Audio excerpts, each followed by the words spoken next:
लसणाचे छान बारीक असे चॉप करून घ्यायचे आहे. 4 पाकळ्या घेतलेल्या आहे.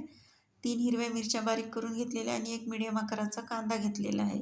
त्या गॅसवर पॅन ठेवलेला आहे आणि थोडंसं तेल टाकलेलं 1 चमचा आणि कांदा छान फ्राय करून घ्यायचा 2 ते 3 मिनिट.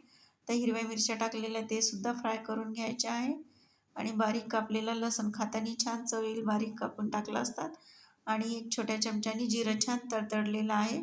अर्धा चमचा हळद, अर्धा चमचा धनेपूड आणि आता मेथीची भाजी छान स्वच्छ 2 पाण्याने धुतलेली मी टाकत आहे आणि थोडी थोडी करून टाकायची. एकदाच पॅनवर बसणार नाही. छान परतून घ्यायची आहे.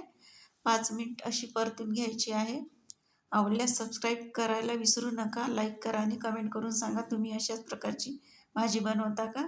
बघा 5 मिनिटानंतर छान भाजीला पाणी सुटलेलं आहे. आता भाजी शिजल्यानंतर मीठ टाकायचं आणि पुन्हा 5 मिनिट परतून घ्यायचं. याच्यात चपाती भाकरीसोबत खाऊ शकता. आवडल्यास सबस्क्राईब करा.